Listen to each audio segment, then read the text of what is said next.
बच्चों को हुक्म दे नमाज का जब तेरा बच्चा 7 साल का हो जाए। ये सारे माँ बाप पे लाजिम है कि अपने बच्चे जिसकी उम्र 7 साल हो उसको नमाज का आदेश दे। कभी नमाज पढ़ेगा कभी छोड़ेगा। पूछिए मुफ्ती साहब से, 7 साल में नमाज फर्ज होती नहीं। 7 साल की उम्र में बच्चा तो ऐसे ही गैर मुकल्लफ है, शरीयत का कानून उस पर नाफिज नहीं होता है, वो नाबालिग है। लेकिन मुस्तफा हकीम है, हिकमत वाले हैं। सरकार मोहल्लिम है। आका की हिकमत यह है कि जब 7 साल का बच्चा जो बिल्कुल होश अब संभाल चुका है उसको नमाज का आदेश दोगे तो वो कभी पढ़ेगा कभी छोड़ेगा। इशा पढ़ेगा फजर छोड़ेगा, फजर पढ़ेगा जोहर छोड़ेगा, कभी जोहर पढ़ेगा मगरिब छोड़ेगा, लेकिन वो कभी जाएगा 5 टाइम में 2 टाइम, 1 टाइम, 4 टाइम वो पढ़ेगा। इसी तरह करते हुए उसकी उम्र हो जाएगी 10 साल। आका फरमाते अब 10 साल का जब बच्चा तेरा हो जाए और नमाज का आदी नहीं बने तो आका फरमाते हैं वद्रिबू, उसे मारो, उसे मार के नमाजी बनाओ। मुरु औलादकुम बिस्सलात वहुम अबनाओ सब'i सनीन वद्रिबूहुम अलैहा वहुम अबनाओ 10 सनीन। जब तेरे बच्चे की उम्र 10 साल हो जाए और नमाजी ना बने उसे मार के नमाजी बना। 7 साल में नमाज का आदेश दे, बेटा चलो नमाज पढ़ने के लिए, बेटा आओ मेरे साथ खड़े होकर नमाज पढ़ो। इशा पढ़ा फजर में सो गया, उसको उठाने की जरूरत नहीं है, बच्चा है सो गया छोड़ दो उसे। जोहर में पढ़ाओ, असर में पढ़ाओ, मगरिब में पढ़ाओ, इशा से पहले सो गया छोड़ दो। लेकिन जब 10 साल का हो जाए उसे मार के नमाजी बनाओ। 10 साल के होने के बाद अगर वो अब तक जमा नहीं हुआ है तो उसको नमाज कज़ा करने के बाद उसको हुक्म दो कि तुमने जोहर नहीं पढ़ी थी जोहर पढ़ो, बेटा तुमने इशा की नमाज नहीं पढ़ी थी उसको फजर में पढ़ो, तुमने फजर नहीं पढ़ी थी जोहर में पढ़ो। लेकिन जब बच्चा जवान हो जाए, जवान होने से पहले पहले उसको नमाजी बना देना है, मार के हो या प्यार से हो, ताकि 10 साल के बाद जिस दिन नमाज फर्ज हुई उस पर, जिस दिन मर्द यानी लड़का नाइट फॉल उसको हुआ, कपड़ा खराब ख्वाब में हो गया, उस दिन वो जवान हो गया। अब शरीयत के सारे कवानीन उसकी तरफ मुतवज्जे हो गए। अब नमाज फर्ज हो गई, अब रोजा फर्ज हो गया। अब क्या है कि एक वक्त की नमाज छोड़ना उसके लिए हराम और गुनाह कबीरा है, बड़ा गुनाह, मेजर गुनाह, बड़ा गुनाह। नमाज पढ़ना फर्ज आजम है तो नमाज छोड़ना गुनाह आजम है, बड़ा गुनाह है नमाज छोड़ना। इसलिए अब बच्चे को जवान होने से पहले पहले नमाज का आदी बना दे, ताकि जवान होने के बाद जिस दिन 10 साल के बाद कपड़ा खराब हुआ उस दिन जवान है, अब नमाज छोड़ना एक वक्त की हराम। 15 साल की उम्र तक अगर एहतलाम नहीं हुआ, नाइट फॉल नहीं हुआ, यह लड़की को माहवारी खून नहीं आया, 15 साल के बाद वह मैच्योर जवान माना जाएगा शरीयत की निगाह में। इसलिए अब 15 साल के बाद चाहे एहतलाम हो या ना हो, माहवारी खून आए ना आए, वह दोनों जवान माने जाएंगे। अब उस पर नमाज फर्ज हो गई। एक वक्त की नमाज छोड़ना जानबूझकर हराम है, बड़ा गुनाह। शराब पीना हराम है, नमाज छोड़ना हराम है। जिना करना हराम है, नमाज छोड़ना हराम है। सूद खाना हराम है, नमाज छोड़ना हराम है। जुआ खेलना हराम है, नमाज छोड़ना हराम है। झूठ बोलना हराम है, नमाज छोड़ना हराम है। गीबत करना हराम है, नमाज छोड़ना हराम है। सिर्फ शराब पीना ही हराम नहीं है, नमाज छोड़ना भी हराम है। सिर्फ जुआ खेलना ही हराम नहीं है, नमाज छोड़ना हराम है। और मैं तो कहता हूं कि शराब पीने से बड़ा गुनाह एक माना में नमाज छोड़ना है। कोई 5 साल शराब पीता रहा, अगर 5 साल के बाद वह सच्ची तौबा कर लिया कि इलाही अब मैं शराब नहीं पीऊंगा, अब फिर दोबारा वह शराब को आंख उठा के नहीं देखा, एक बूंद बदन में नहीं डाला, खाली सच्ची तौबा। सच्ची तौबा का मतलब जैसे गाय के थन से दूध निकल गया फिर वापस दूध नहीं गया, उसी तरह सच्ची तौबा के अब दोबारा उस गुनाह को नहीं देखा, इरादा कर लिया कि अब मैं शराब नहीं पीऊंगा। अगर सच्ची तौबा के बाद भी अगर तौबा उसकी टूट गई तो भी वह तौबा की फजीलतों से मालामाल रहेगा। सच्ची तौबा चूंकि अल्लाह की नजर बंदों के दिल पे है। 5 साल तक शराब पीता रहा, सच्ची तौबा किया, अल्लाह उसके गुनाह को माफ कर देगा। समझ रहे हो तुम? लेकिन सुनो, पूछो मुफ्ती साहब से, नमाज फर्ज हुई 15 साल में, बंदा नमाज शुरू किया 25 साल में। हालांकि 25 साल में नमाज लोग शुरू करते नहीं हैं। अगर सारे लोग 25 साल की उम्र में भी नमाजी बन जाएं तो भी मस्जिद हमेशा फजर के टाइम में भी भरी रहेगी, क्योंकि 25 साल के बेशुमार नौजवान समाज में हैं, मगर मस्जिद फजर के टाइम में सिर्फ 5 बूढ़े रहते हैं जिसके पांव कब्र में लटक रहे होते हैं। नौजवान रात के 2 बजे तक मोबाइल चलाएं, सोएं, फिर दिन के 10 बजे उठें। काफिरों की तरह, मुशरिकों की तरह, जैसे वह लोग कोई जीने का ये उसूल नहीं है। जब चाहा खाया, जब चाहा सोया, जब चाहा जागा। मुसलमानों का टाइम टेबल है, खाने का टाइम, नमाज का टाइम, रोजे का टाइम, हज का टाइम, ज़कात का टाइम। एक एक मिनट कीमती है मुसलमान के लिए। अगर 4:10 पे आखिरी टाइम है सहरी करने का, तो 4:11 पे दाना हराम, पानी हराम, बीवी का इस्तेमाल हराम। लेकिन अगर 6:10 पे इफ्तार का टाइम है तो 6:10 से पहले दाना पानी हराम और 6:10 के बाद हलाल। 1 मिनट पहले हराम, 1 मिनट के बाद हराम हलाल। 1 मिनट पहले हलाल, 1 मिनट के बाद हराम। कुछ समझते हो कि जिस इस्लाम में एक एक मिनट कीमती है, उस इस्लाम का मानने वाला 2-2 घंटे चाय की दुकान पे गुजारेगा। उस इस्लाम का फॉलोवर 3 घंटे सिनेमा हॉल में गुजारेगा। उस इस्लाम का मानने वाला 2-2 घंटे बस स्टैंड में बैठकर गपशप करेगा। और जुमा के दिन 5 मिनट अगर खुतबा लंबा हो गया तो इमाम साहब को भगाने की तरकीब बनाएगा। आज जिस मुसीबतों में मैं मुब्तला हूं, यह सिर्फ मुस्तफा के अहकाम को न मानने का नतीजा है। और जब मुसीबतें आती हैं तो कहता है अल्लाह कहां है, रसूलुल्लाह कहां है। अल्लाह कहां है ये मत बोल, अल्लाह कहां है ये बोल के तू कहां खड़ा है। अल्लाह तेरी शहीरक से ज्यादा करीब है, मगर बंदे बता दे तू कहां है, तेरा घर कहां है, तेरी औलाद कहां है, तेरा मुआशरा कहां है। रसूल पाक तो तेरी जान से ज्यादा करीब है। अन्नबी औला बिल मोमिनीन मिन अनफुसिहिम, नबी मुसलमानों की जान से ज्यादा करीब है। ये मत बोल मुस्तफा कहां है, ये बोल के तू कहां है। तेरा हेयर स्टाइल काफिरों जैसा, तेरा फटा हुआ जींस काफिरों जैसा, तेरे गले की सिकरी, तेरे पांव हाथ का बाला, पांव का धागा काफिरों जैसा। और तू कहता है कि अल्लाह कहां है। रसूलुल्लाह का आवाज आती है हम तो माइल बकरम है, कोई साइल ही नहीं, राह दिखलाए किसे कोई रह हुए मंजिल ही नहीं। तू बता दे तू कहां है। तू मुस्तफा का गुलाम बन जा, आज भी इज्जत तेरे लिए, हुकूमत तेरे लिए, जन्नत तेरे लिए।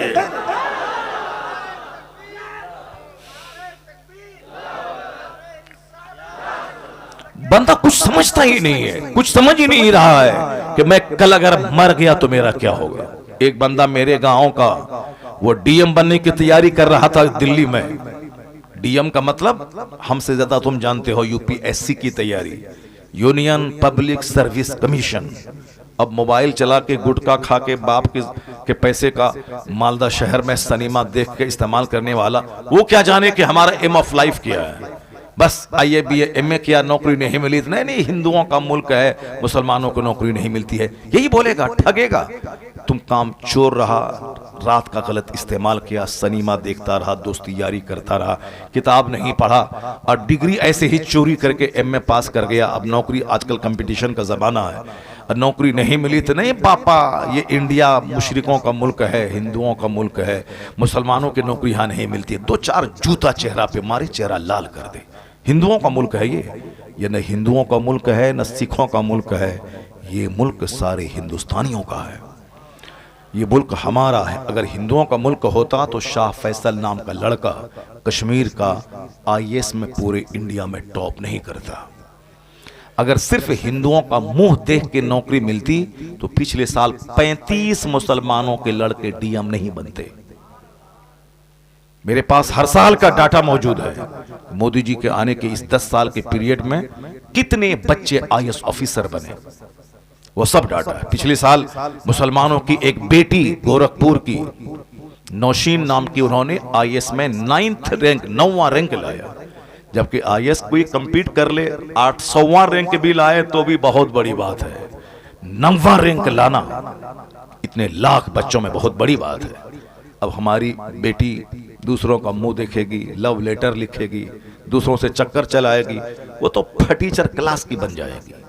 अब जो सारा टाइम किताब पे लगाएगी, फोकस करेगी, मेहनत करेगी, न अपने रिश्तेदारों की शादी में जाएगी।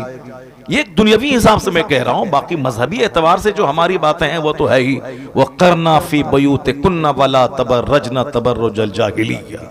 मजहबी तौर पर तो यही है कि हमारी बच्चियों का मर्दों के साथ मिल के बैठ के तालीम हासिल करना दुरुस्त नहीं है। मजहबी तौर पर तो यही है कि हमारी माँ बहन बेटियां वो दीन सीखें, दीन पढ़ें, कनीज़े फातिमा बने। वो उनको नहीं बनना है डीएम, बल्कि डीएम बच्चा पैदा करना है। सुभान अल्लाह। वो कनीज़े फातिमा बनकर हैं, उनकी गोद से मुजाहिद पैदा हो। सलाहुद्दीन अय्यूबी जन्म लें, वो औरंगजेब जैसा बादशाह दुनिया को अता करे। वो जब खुद रहेंगी लंगटी तो बच्चा तो महापापी पैदा हो जाएगा। वो रहेंगी तालीम याफ्ता मुहस्सब कनीज़े फातिमा, तब बेटा गुलाम हुसैन पैदा हो जाएगा। इसलिए हमारा नुक्ते नजर ये, मगर दुनियावी नुक्ते नजर की बात मैं कर रहा हूं। हमारे मोहल्ले में एक हिंदू की बेटी की शादी के बाद उसने पढ़ाई जारी रखी।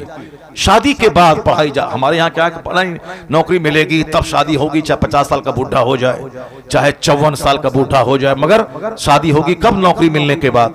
नौकरी में औरतें बूढ़ी हो गई, मर्द बूढ़े हो गए, जिंदगी की लज्जतों से दोनों महरूम हो गए। 18 से 22 साल की शादी, वो शादी है 50 अरब रुपए के मकान खरीदने में। वो मजा नहीं है जो शादी की पहली रात में मजा है। मगर ये मजा उसको मिलेगा जो अपनी जवानी की हिफाजत करेगा, जो जवानी का गलत इस्तेमाल नहीं करेगा। यहाँ ये भी यूज्ड और वो भी यूज्ड, वो दोनों तो बोलेगा ये तो पहले ही खा पी चुके हैं, तो अब आज क्या मजा आएगा। इसलिए अपने आप को अनयूज्ड रखो, जवानी की हिफाजत कर, ताकि शादी की पहली रात को पता चले कि मैंने किसी मर्द का मुंह देखा है, मैंने किसी औरत का मुंह देखा है। फिर तो जिंदगी में वो लज्जतें मिलेंगी कि समझ लो कि उससे बड़ी कोई लज्जत ही जिंदगी में नहीं है। यहां तो साहब सब कुछ तबाह बर्बाद हो, जवानी बर्बाद हो गई, आबरू लुट गई, शादी से पहले ही सब कुछ तबाह बर्बाद हो गया। अब वो शादी को क्या समझेगा? शादी के दिन रो रहा है, शादी को बोझ समझ रहा है, औरत से नफरत कर रहा है। वो तो वही करेगा जो जानवरों जैसी जिंदगी गुजार चुका हो पहले। टाइम पे शादी, वक्त पे शादी, वक्त पे औलाद, ताकि हम 60 साल के रहे तो 30 साल का मेरा जवान बेटा मेरा पार्टनर हो जाए, ताकि हमको दुनिया छोड़ने का कोई गम मेरे सीने पे नहीं रहे। शादी होगी 50 साल में, बेटा पैदा होगा, अगर बेटा भी पैदा हुआ ये 70 साल का होगा, तब बेटा होगा जाकर के 20 साल का। बेटा से कोई फायदा इसको नहीं मिलेगा। अगर बेटी पैदा हुई तो मरने वाला बुढ़ा 70 साल का रहेगा, बेटी होगी उसकी 20 साल की। अब शादी ना कराने का गम लेके बुढ़ा मर जाएगा। जवानी में शादी कर 18 से 20 साल की उम्र में, ताकि 50 साल 40 साल होते होते तेरी बेटी जवान हो जाए, शादी के लायक हो जाए। फिर तू भाग दौड़ के अपनी जवानी बेटी की शादी अच्छे घर में करा दे। और अगर बेटा हो गया तो फिर तेरा पार्टनर होगा, तू भी कमाएगा 10,000, तेरे बेटे कमाएंगे 10,000। जो काम 2 आदमी मिलके करेगा, 4 आदमी दूसरे, यहां वो आदमी वो अकेला करेगा, चूंकि बेटा पार्टनर होकर अपने बाप को राहत और सुख पहुंचाने वाला बन जाएगा। शादी वक्त पे होनी चाहिए ताकि शादी की लज्जतें महसूस हों। अब जरा गौर से सुनिए, मैं ये कहना वाला हूं कि उसके यहां शादी हुई, शादी के बाद भी पढ़ाई जारी रखा उसने, उसकी औरतें, कोई कहानी नॉवेल अफसाना नहीं है। अब बिल्कुल करंट 2-4 साल पहले के बाद, जहां मेरा मदरसा है उस मदरसे के बाजू में हिंदू का मोहल्ला है, वहां उस लड़की की शादी हुई। और हमारे यहाँ लड़की की शादी होने के बाद अब तलावत, दुरूद, नमाज, शादी से पहले तिलावत है, ताकि जब लड़का देखने के लिए आए लड़का वाला तो कहे कि हाँ हाँ मेरी बेटी कुरान भी पढ़ती है। कुरान क्या पढ़ती है? 100 में 99 औरत कुरान सही पढ़ती ही नहीं है। 100 में 99 औरत। किस कदर जहालत है, किस कदर इलिटरेसी है हमारी मोहम्मद सोसाइटी में। और आपकी मस्जिद में जितने मर्द नमाजी हैं, उस मर्द में 100 में 10 को छांट लें, 90 लोग वो हैं जिसको नमाज पढ़ने का तरीका ही नहीं मालूम है, कुरान शरीफ नहीं जानते हैं। वो 80 साल से नमाज पढ़ रहे हैं, 5 हज करके आ गए हैं, 10 उम्रा कर रहे हैं, सुबहान रब्बियल आला कहना नहीं आता उनको, अल्हम्दुलिल्लाह रब्बिल आलमीन कहना नहीं आता है। गरीबी का सबसे बेहतर इलाज है हुजूर पर कसरत से दुरूद पढ़ना। तो लोग गरीबी दूर करने के लिए बहुत हाथ पैर मारते हैं ताकि मैं खुशहाल हो जाऊं, मेरे माल में इजाफा हो जाए। तो उनको दूसरे हाथ पांव मारने से पहले रोजाना कम से कम 1000 बार हुजूर पे दरूद भेजने का वजीफा कर लेना चाहिए। मन असरत अलैहि हाजतुन फलयुक्सिर बिस्सलात अलैहि। अकाल इस्लाम फरमाते हैं कि जिस पर हाजतें तंग हो जाएं, दुनिया उसके लिए तंग हो जाए, तो उसे चाहिए कि मुझ पर खूब दरूद भेजे। फ़इन्नहा तकशफुल खुमूम वल हुमूम वल कुरूब। आका फरमाते हैं कि दरूद पढ़ने से गम और फिक्र का खात्मा होता है, गम दूर होता है।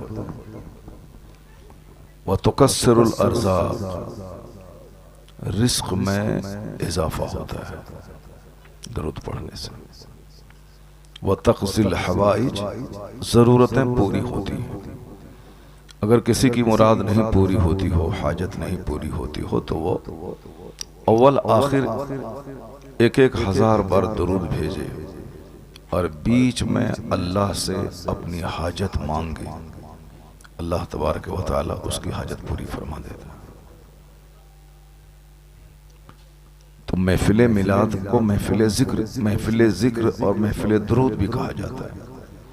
इस कॉन्फ्रेंस का नाम महफिल जिक्र और महफिल दरूद भी है। तो आलिम साहब दरूद अकेले पढ़ते हैं और आप लोग सब आलिम का मुंह देखते हैं, जबकि आपके फायदे के लिए दरूद पढ़वाया जाता है कि इसी मजलिस के बहाने कम से कम 50 बार दरूद भेज दें आप। एक बार सारे लोग जोर से पढ़ें, अस्सलातु वस्सलामु अलैका या रसूल अल्लाह। अस्सलातु वस्सलामु अलैका या रसूल अल्लाह।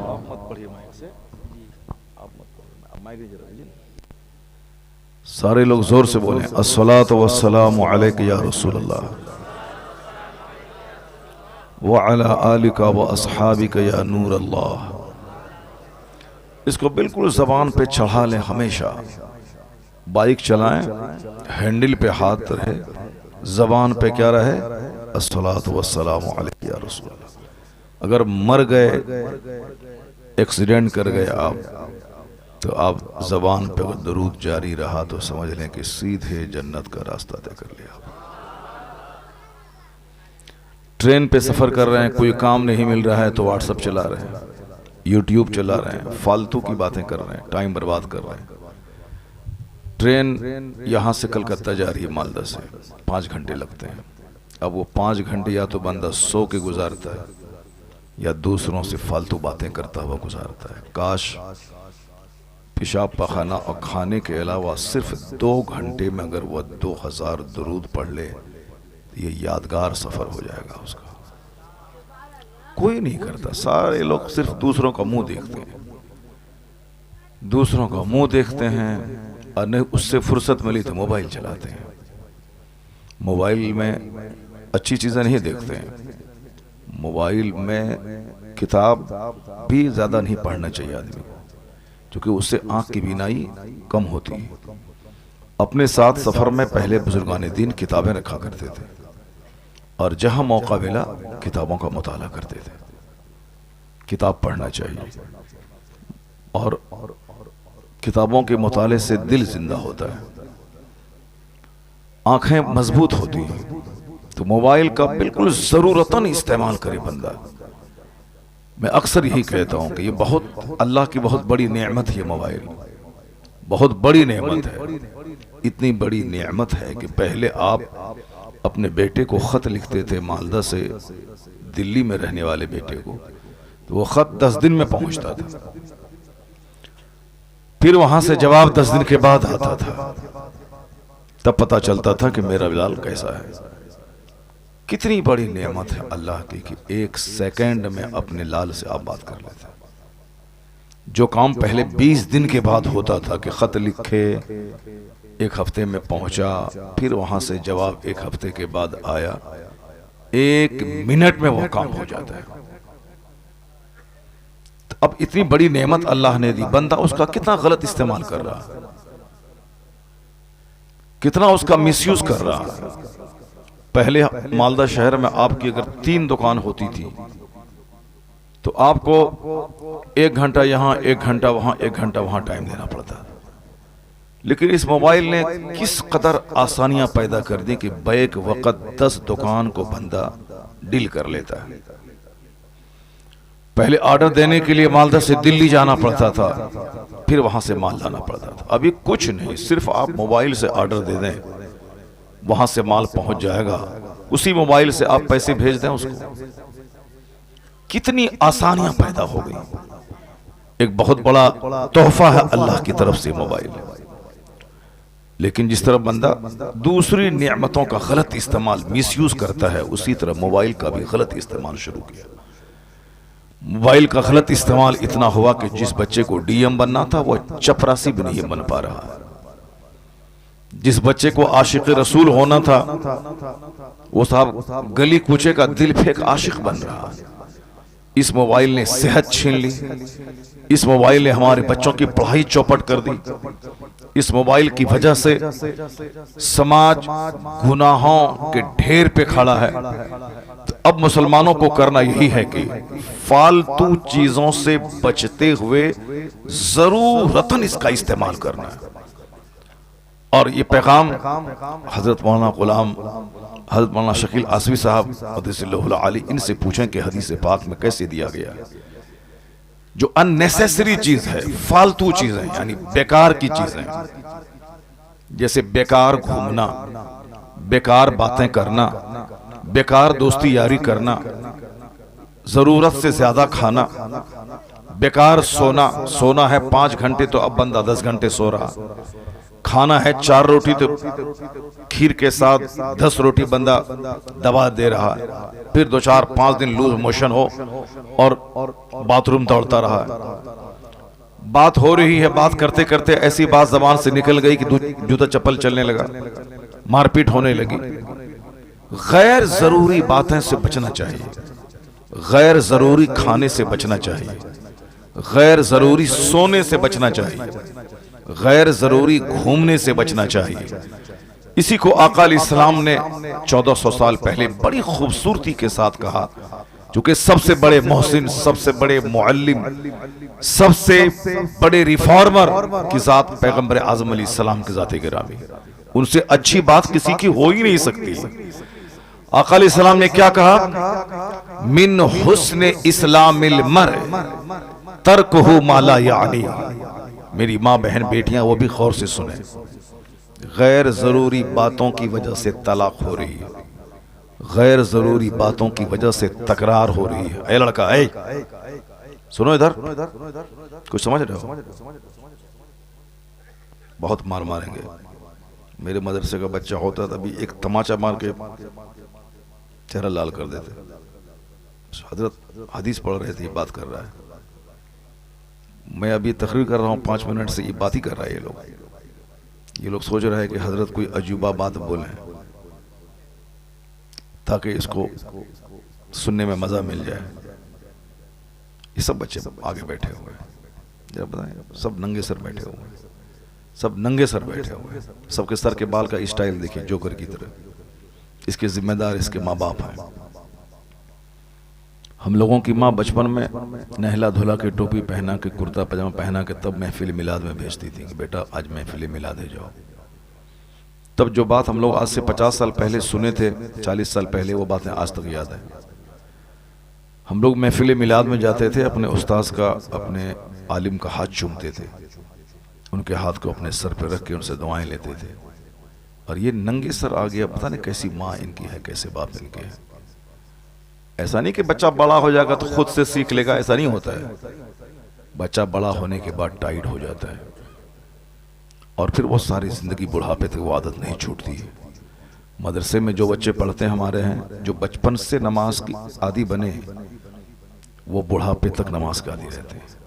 जो तालिब इल्मी के ज़माने में कभी नमाज पढ़ा, कभी छोड़ा, उस्ताद के डर से पढ़ा छोड़ दिया, वो 50 साल की उम्र में भी नमाजी नहीं बन पाता है।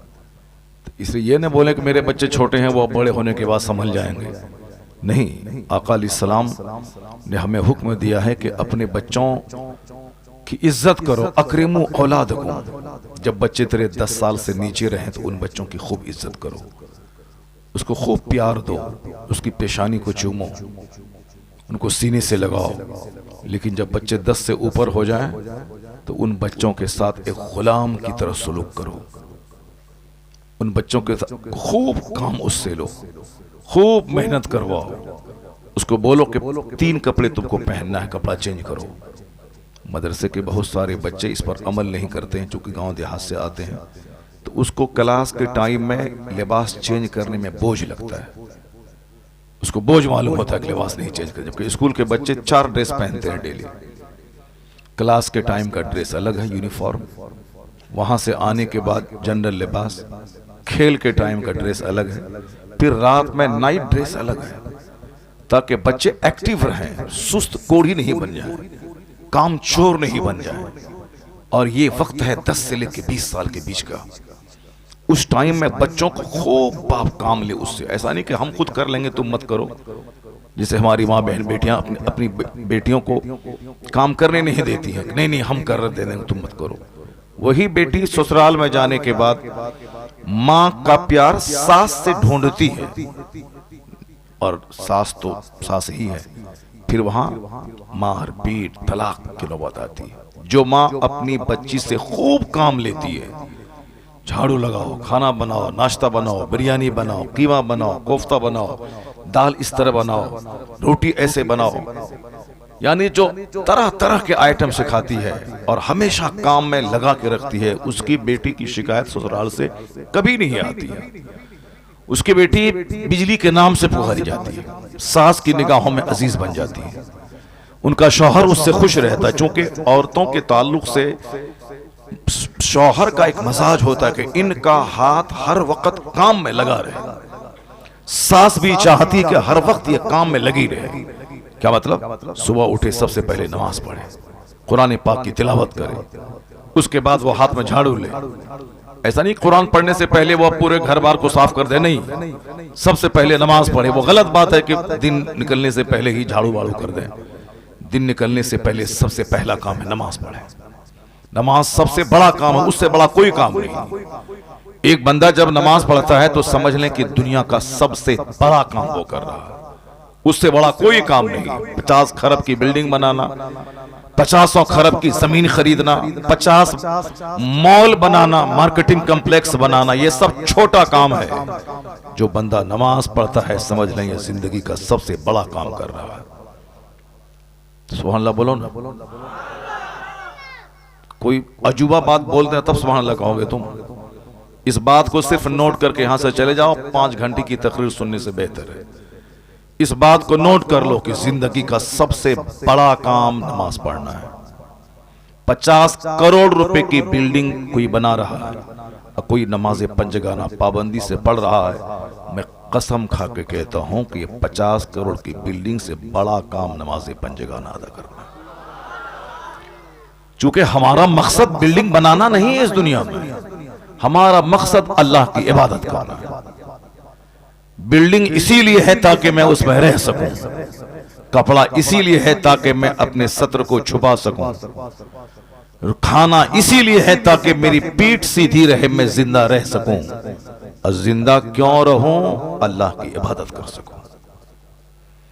मकसद हयात अल्लाह की इबादत है कि हमको अल्लाह की बंदगी करनी है। अब बंदगी करने के लिए जिंदा रहना है, जिंदा रहने के लिए खाना खाना, जिंदा रहने के लिए कपड़ा पहनना, जिंदा रहने के लिए सर छुपाने के लिए घर चाहिए। घर बनाना मकसद हयात नहीं है, जिंदा रहने के लिए एक चीज है वो। खाना खाना ये मकसद हयात नहीं है, जिंदा रहने के लिए एक जरूरी चीज है। कपड़े का मुकाबला करना ये मकसद हयात नहीं है कि सुबह कुछ पहने शाम कुछ पहने, नहीं, जिंदा रहने के लिए कपड़ा जरूरी है। और जिंदा क्यों रहा जाए? तबारकल्लज़ी बियदिहिल मुल्क व हुवा अला कुल्लि शैइन क़दीर अल्लज़ी खलक़ल मौत वल हयात लियब्लुवकुम अय्युकुम अहसनु अमला। अल्लाह कहता है बड़ी बरकत वाला है वो जिसके कब्जे में है सारी बादशाहत। वो हर चीज पर कादिर है, जिसने मौत और जिंदगी पैदा की।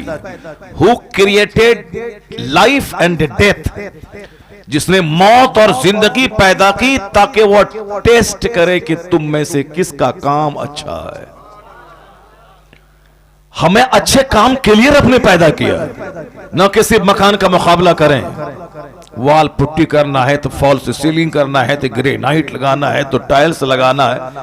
तो हाँ, टाइल्स खूबसूरत है, ग्रेनाइट खूबसूरत है, तुम्हारे घर की फॉल्स सीलिंग खूबसूरत है, लेकिन तुम कब खूबसूरत बनेगा? तुम्हारी खूबसूरती न मकान से है, तुम्हारी खूबसूरती न टाइल्स और मार्बल से है, तुम्हारी खूबसूरती अल्लाह की इबादत और अच्छे अखलाक से है। मिट्टी के घर में कोई सिविलाइज्ड, डिसिप्लिन, मुहज्जब, बाअखलाक, नमाजी रहता हो तो वो मिट्टी का घर सोने के घर से बेहतर है।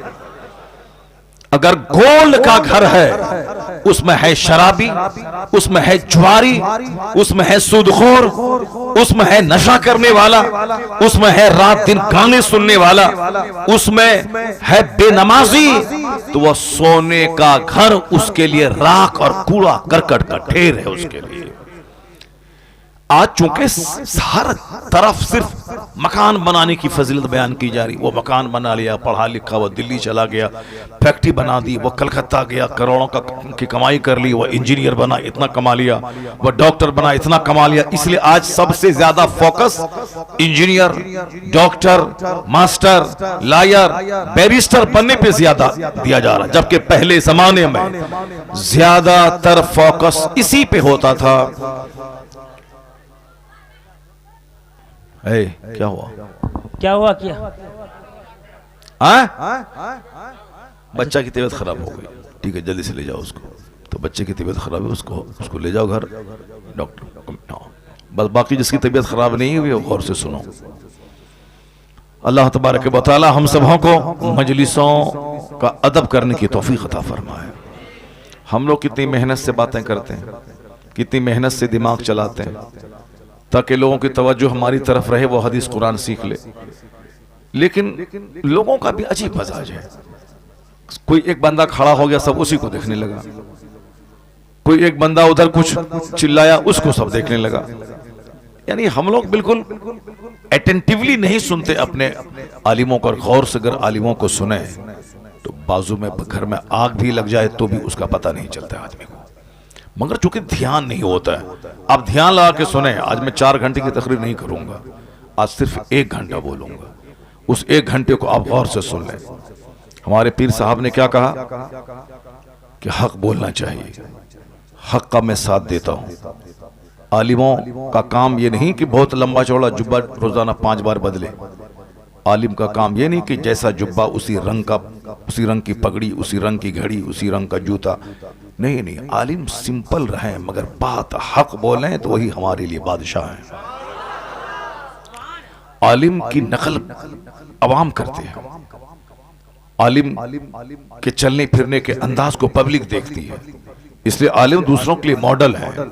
अब हमारे सामने कोई नाच रहा हो, गा रहा हो और हम मुस्कुरा रहे हो तो हम आलिम से क़यामत के दिन कल सवाल होगा कि तुम्हारे सामने गुनाह होता रहा, तुमने क्यों नहीं टोका, तुमने क्यों नहीं रोका। तुम्हारा काम मकान बनाना, गाड़ी खरीदना नहीं है। तुम्हारा मकान है, तुम्हारा काम है मुस्तफ़ा का पैगाम लोगों तक पहुंचा देना। आका फरमाते हैं मन रआ मिनकुम मुनकरन फलयुगय्यिरहु बियदिही। If anyone among you sees an evil action, he should stop it with his hand. सबसे पहला काम, अगर तुम में से कोई देखे किसी गलत काम को कि गलत काम हो रहा है तो सबसे पहली ड्यूटी है कि उसको हाथ से रोक दे।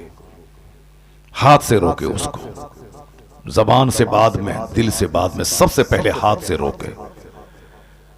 सबसे पहले हाथ से रोके। बादशाह पे लाजिम है कि वो तकरीर नहीं करे, बादशाह पे लाजिम है कि वो डंडे का इस्तेमाल करके गुनाह को रोक दे।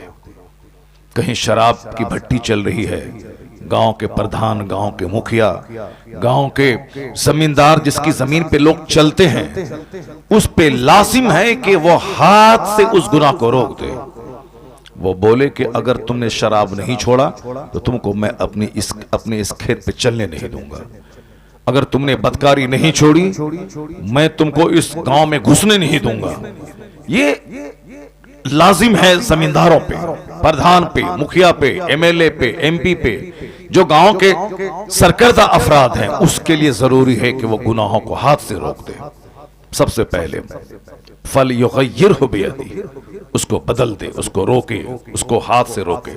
फ़इल्लम यस्तति', if he is unable to do so, if he is unable, अगर वो मजबूर है कि हाथ से नहीं रोक पाएगा, हाथ से रोकेंगे तो मेरे पास उतनी ताकत नहीं है कि सामने वाले से मुकाबला कर पाए, तो कहते हैं कि दूसरा दर्जा ये है गुनाहों को रोकने का, गुनाहों से समाज को बचाने का।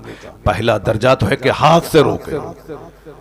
ये काम बादशाहों का और जिम्मेदारों का है, और जो भी आदमी कोई भी आदमी, एनीबॉडी, अगर अपने पड़ोस को हाथ के जरिए रोक सकता है तो रोक दे। अगर नहीं रोक सकता है तो दूसरा स्टेज है, दूसरा दर्जा है कि फलयुगय्यिरहु बिलिसानी, उसको अपनी जबान से रोके। जबान से कहे कि हराम है, जबान से बोले कि ये नाजायज है, जबान से बोले कि अच्छा नहीं कर रहे हो तुम।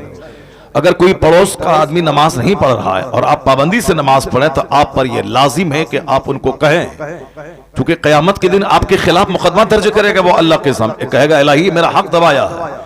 वो बंदा बोलेगा इलाही मैंने क्या हक दबाया इसका, मैंने ना जमीन इसकी लूटी है, ना मैंने इसका पैसा लिया है, ना मैंने इसके बाग का फल तोड़ा है, आखिर मैंने क्या हक लूटा इसका। वो शख्स कहेगा इलाही ये सच है कि इसने मेरा ना मकान लूटा है, ना जमीन लूटी है, ना पैसा लूटा है, अलबत्ता ये 5 वक्त नमाज मस्जिद पढ़ने जाता था, मगर ये देखता था कि मैं नमाज नहीं पढ़ रहा हूं, इसने मुझको कभी नमाज पढ़ने के लिए कहा नहीं। अल्लाह समद। तो अकेले नमाज पढ़ना कमाल नहीं है, अपने पड़ोसियों, अपने रिश्तेदारों, अपनी बीवी, अपने बच्चों, अपने माँ बाप को भी प्यार से कह करके नमाज पढ़वाना ये जरूरी है। और अगर कबूल कर ली गई आपके खिलाफ, अगर ये मुकदमा कबूल हो गया तो फिर आपकी नेकी उस पड़ोसी को दे दी जाएगी, उसका गुनाह आपको दे दिया जाएगा। तुम जानबूझकर तुमने इनको क्यों नहीं गुनाहों से रोका, तुमने क्यों नहीं टोका। तो सिर्फ अपना नमाज पढ़ना कमाल नहीं है, दूसरों को नमाज पढ़ाना भी जरूरी है। सिर्फ अपने शराब से बचना जरूरी नहीं है, दूसरों को भी शराब से बचाना जरूरी है। सिर्फ अपने खिलाफे शरअ काम करने से बचना जरूरी नहीं, दूसरों को बचाना भी जरूरी है। अगर हाथ से तो हाथ से। इसलिए हुजूर कहते हैं मुरू औलादकुम बिस्सलात व हम अबनाओ सबई सरीर, अपने